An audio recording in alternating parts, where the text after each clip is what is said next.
Hello, this is Feed Your Brain. I'm Daniel Cal, I'm Patrick. and today we are interviewing Chessjuan Monk.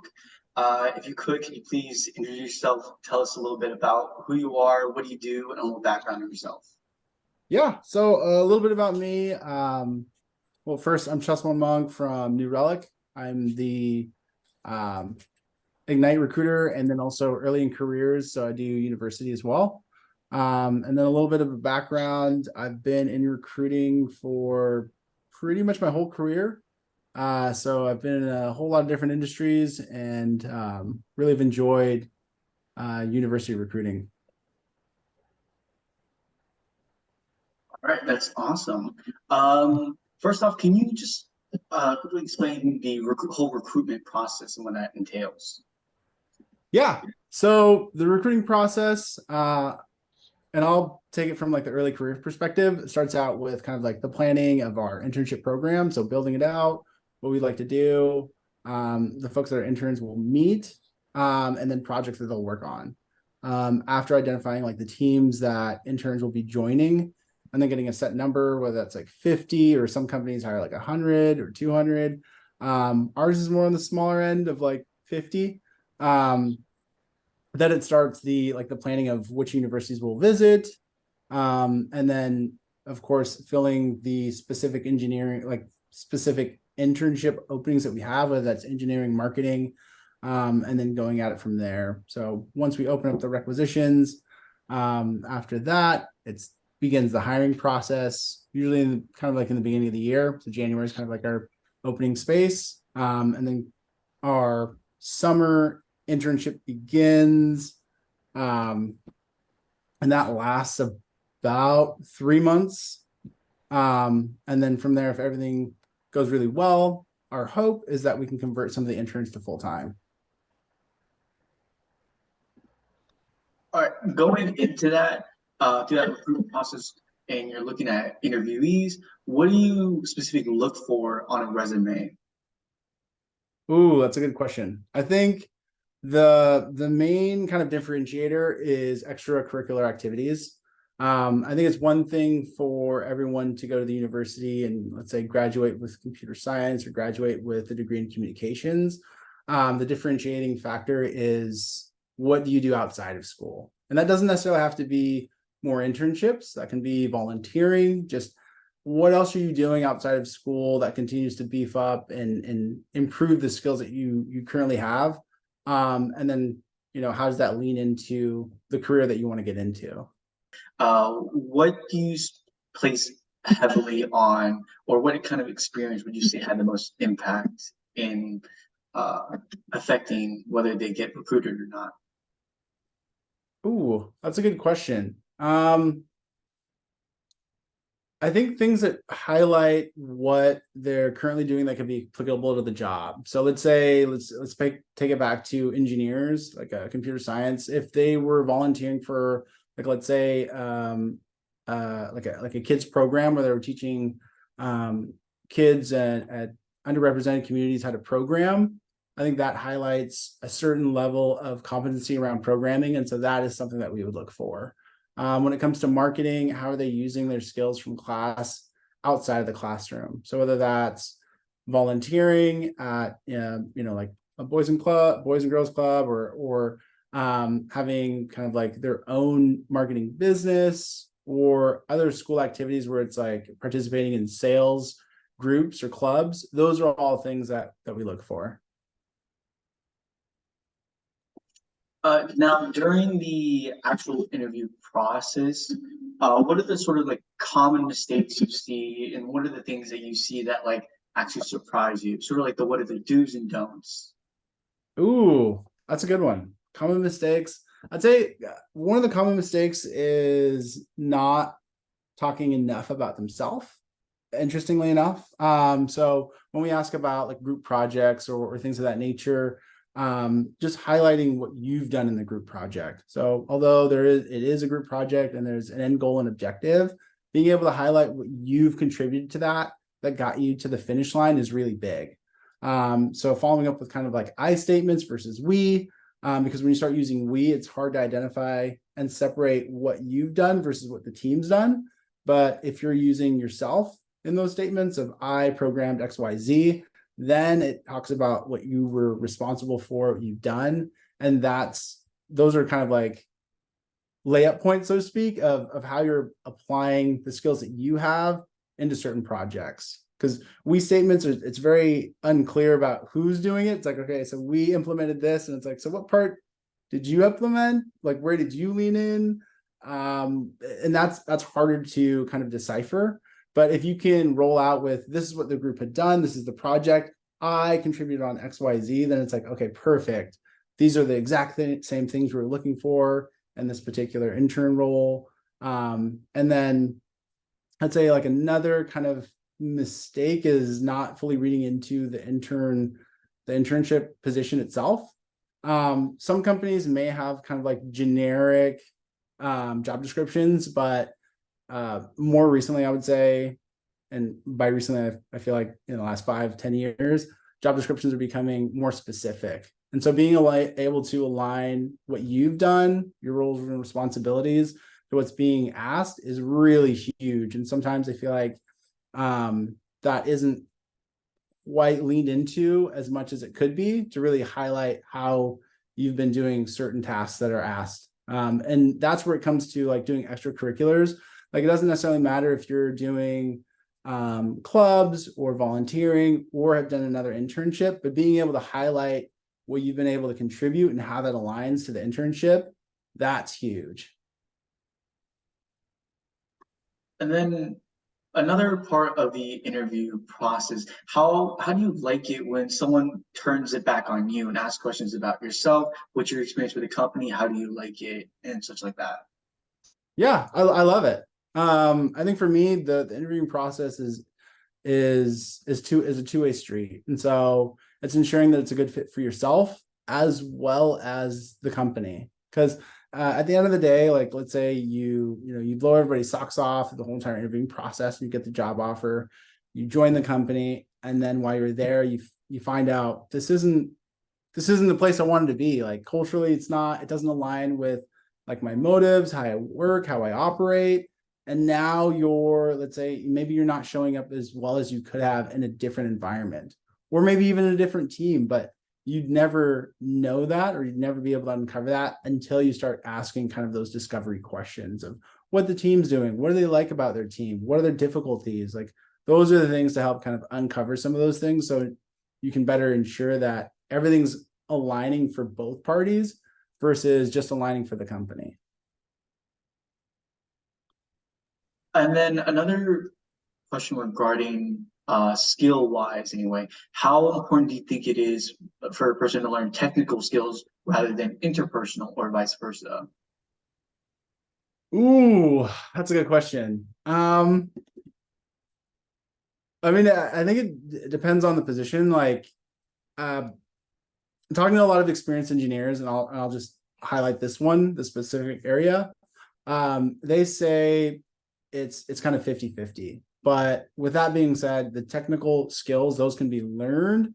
The interpersonal skills, soft skills, communication, that is what they really want to see, because it's hard to help someone through a process if they don't know how to communicate where they're struggling. And so being able to communicate that really bridges the gap, because at the end of the day, we all know that when an intern comes into an internship, they're going to be lacking some technical skills. And that's just because the industry is very different than what you would see in academia.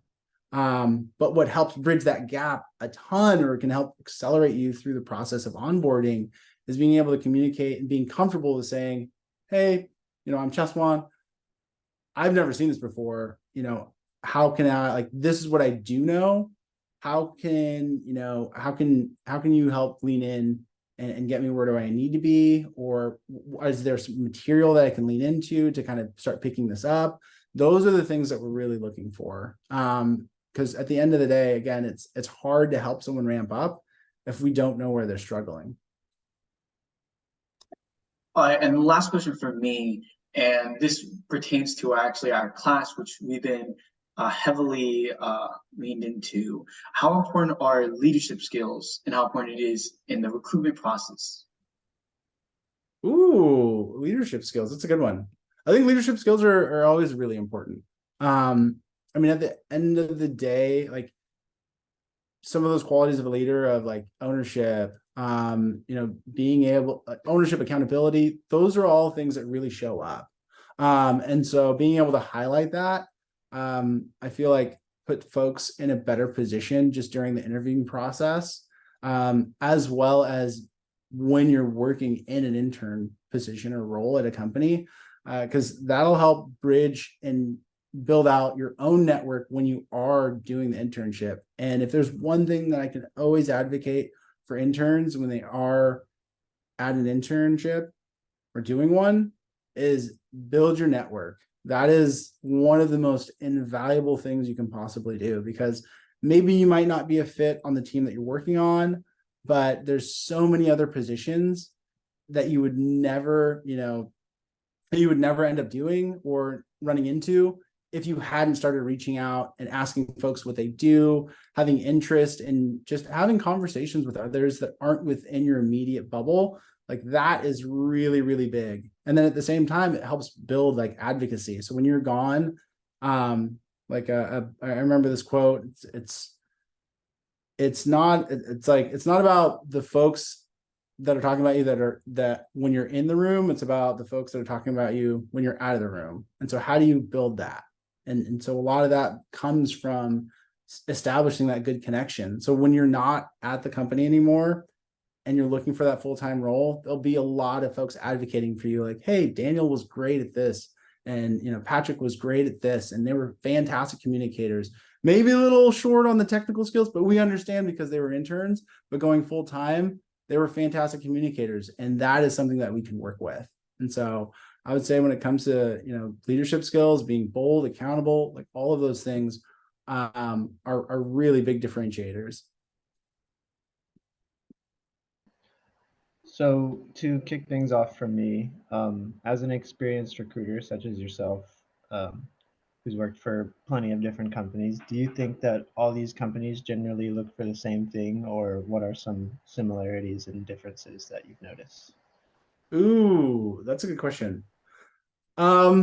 I would say when it comes to like technical recruiting and engineering, there are certain things that we all look for, and that's just the coding background. Like, what have you used? How did you apply it? Now each company is going to look for something a little bit different in the means of how they apply it, or the language that they learn, or the space that they're in. Like, Microsoft is definitely going to look for something a little bit different than, let's say, Amazon or ourself is more open source. But that's just kind of like the technicality piece. But in regards to like the soft skills of communication, that is a pretty highly sought after skill, like across the board. There's not one organization that I've worked with where they were like, I wish our engineers would talk less. We would like folks who silence themselves when they're working, because it's not conducive to their work environment. And culture is always a big factor. I think even more so today, with a large emphasis on like accountability of employers and wanting to work at a place where you feel wanted. That's been a huge contributor. I remember when Amazon came out with a post and it was like, is Amazon culture as bad as people say it is? And they were trying to do a piece about, how they've changed their culture. Like, it is really important to show up in like the cultural aspect. And so I would say communication, that is one thing that all companies are always looking for. Now the technical pieces, those are different. And that can be seen by, the job description or what company or industry that they're working in. But yeah, the similarities are very much so in the communication and the soft skills. Understood. Thank you. Apart from extracurriculars and, highlighting your actual contributions to your work, like you said in the past, what makes an applicant stand out from the rest? And is there any like specific example you could think of, could share with us?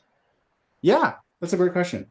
Things that make applicants stand out from the rest, I would say from engineering, I mean, having like a GitHub, a repository that folks can view, just putting your work out there. And then even if you haven't done, like the volunteering or things of that nature, you're just starting out, let's say you're a freshman and you want to throw your hat into the internship bucket, being able to list the projects that you've done and showcase, what you've done with those projects, that's huge.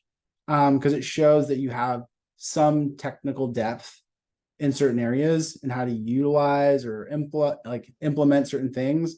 And that's all people are really looking for. And that's the difficulty of a resume is you get one sheet, one shot at catching someone's attention. And so how do you do that? By trying to cover as many bases as possible. So if you have a GitHub, if you have a LinkedIn, I'd say put those bad boys on there because people will check those. And especially if you have like samples of your code, that's huge. Because one of the things that a senior engineer told me was, something that always catches my eye is seeing someone in school having very concise code. And so what they've mentioned was a differentiating factor was having kind of like industry level code. And that's very clean and concise, things that aren't redundant, having like their notes well laid out so it's not confusing when you're going over it. Like those are the things that they're really looking for. Gotcha. Thank you again. For my next question, what does balance mean for you, and how does your company respect it? Sort of that work-life balance question. Oh, $1 million question. I love it. And we're recording. This is even better. Great thing about me is I'm pretty honest. I'm very straightforward. But I would say not every company operates with the same level of work-life balance. Work-life balance is like a very fluid kind of concept. Some companies where it's like, 4 days a week on, the other days you get off, fantastic. But for me, work-life balance is being able to be myself at work and outside of work. So a little bit about myself is I'm a dad. And so my son's about to turn 2. And before joining New Relic, I'd mentioned, hey, I'm about to have a son. It's really important that I show up to all these doctor's appointments, and I want to be there for my son to watch him grow up. So there's going to be times where I'm not going to be available. And I'll never forget this. My manager was like, great, that's fantastic. There's always going to be time for work. Make sure you make time for your family. So if you have things that come up, just put it on the calendar. I'm sure we'll be able to figure out how to work around it, but just let us know. And the same can kind of be said for pretty much the engineering groups as well. Like part of the culture here at New Relic is it's kind of like family. So there are times when, you're maybe able to contribute like 150% and someone else is only able to do like 90%. So you're helping them out, or someone takes vacation. So everybody leans in and picks up a little bit of the work. But then on the back end, when you need a vacation and you need 5 days off, you need, 2-3 days off, you can step away feeling comfortable that everybody else is going to lean in so that when you get back, you're not swamped with a ton of work. And so work-life balance, I think, is being able to just have comfort and being able to leave work, knowing that you're not going to be drowning in work when you get back. But at the same time, having coworkers that help lean in so you can also live your life outside of work. Now, that being said, it's not to say that there aren't times where you may work a lot of hours.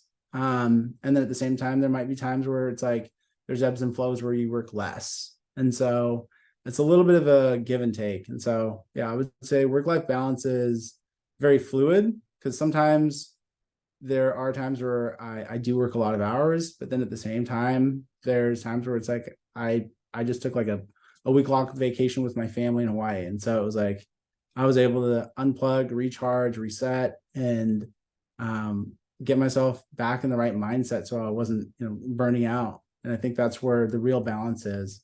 And some employers, like that may be a little bit difficult. There's been an instance in my past career where I was in an environment where it was very go, go, go, go, go. And after about 3 years, I burned out. And that was the first time I've ever burned out in my life. And I think part of that is due to my own responsibility is I just didn't take ownership of saying, hey, I just need this time. And then at the same time, being okay, and this is the harder piece, being okay knowing that some places aren't going to be the right fit for you. Like there was a time and a place for me where I was like, I'm about hustling. Like I want to make the most money.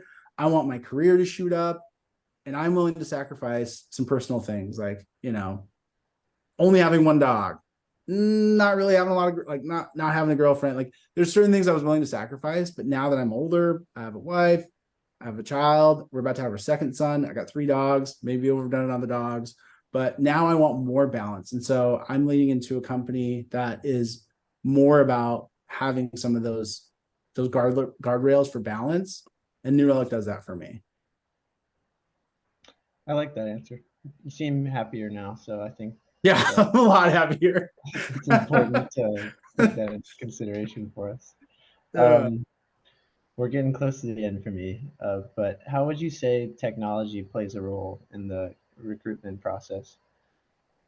it's it it's huge. I would say it's a little bit of a double-edged sword. So sometimes we lean on it too much, and we do like the buzzwords and all the other good stuff, and that just focuses on highlighting resumes that have the most vocabulary on it. And I'm not really for that.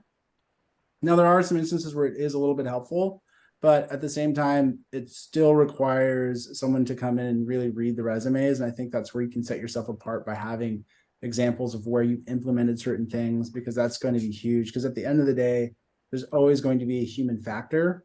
And so if you can apply that with your resume and showcasing how you've done something, that's going to be huge. But the other portion is with the use of tech, AI, and all that other good stuff, buzzwords are just, they're still going to be needed because the industry is always going to utilize that as one of like the key points of, do they have XYZ? But then to take it one step further, you want to utilize that buzzword and how you implemented it, how you used it, what you did with it. Otherwise, once it comes to the human factor, that they're just going to eliminate you for not being able to show like your breadth or your knowledge of utilizing said, JavaScript or React. But yeah, I would say it plays a pretty big role, and it's only going to get bigger with, Chat GPT kicking the door open in AI. It's like, we're definitely in a new world, and I don't think Pandora's box is going to close anytime soon after that. Understood.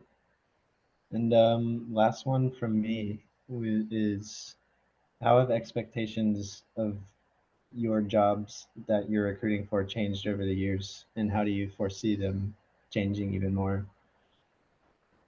Ooh, that's a good one. So expectations around my job, I would say some of the expectations are going to be around like being able to forecast certain things way better. I think with technology, folks want things now. And I think the knee-jerk reaction of a manager saying, hey, we need to hire someone, like next week, is only going to get worse, because their idea that you can find someone immediately and hire them is that bar is only going to get lowered or hired, however you want to say that, with the use of technology and everyone being so connected. And so I think there's going to be less recruiters, if I'm going to be honest, just because recruiters are going to be able to do more. And just like every other industry, if you're not staying up to date with technology, being able to use a whole host of different platforms, and not to sound like the Terminator, like the bearer of bad news forecaster, but if you're not staying up to date, then you're technically going to be obsolete. And so I think that's with almost every industry. As tech continues to progress, the folks who have like a growth mindset and are excited about continuing to learn and innovate, those are the folks that are going to continue to move through the industry. And then unfortunately, with AI, there's already been predictions of, HR and recruiting, probably a 10%, 20% decrease in the workforce. And that's just because folks are going to be more efficient. And so it's always about continuing to be on the innovative side of things versus feeling comfortable and just settling. Because then, I mean, you're just going to end up obsolete at that point. So learning, a lot of learning, just like everybody else. Everyone's in this consistent learning piece, and that's what I would say for you folks at the university and in class. School definitely doesn't stop after you graduate. It only gets more exciting because now you're just learning about stuff that you want to learn about, like at your job, and things that you can apply.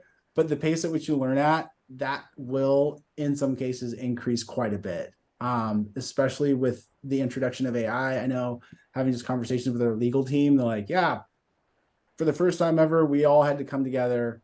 Every part of legal had to come together to figure out how we could rule, like make certain like guardrails on AI because it's so new, but at the same time, it's so dangerous because information and security is more readily available now with like the introduction of AI. I mean, I think ChatGPT was like pulling consumers' information and sharing it, and it's like, how do we work around this? And so yeah, the industry is just accelerating in terms of learning. Got it. All right. Well, that's all the questions we have for you. Again, thank you so much for your time. And do you have any closing remarks for any people working in like the CCI industry? Ooh, closing remarks. I would say, and this is one that I've heard from a ton of different engineers, is exposure. Get as much exposure as you possibly can. If there's any industry that you have any interest in, we've got this, beautiful platform called LinkedIn. Jump on that bad boy. If you see someone who's like working in, let's say, cybersecurity, and they hold a position that you've never heard of or something that's relatively interesting, I'd say reach out. The chances of sparking up a conversation just to learn a little bit more about what they're doing, or just opening up the different opportunities for spaces that you've never thought about, is huge. And so the more you can expose yourself to what's out there, the better. Alrighty. Thank you so much.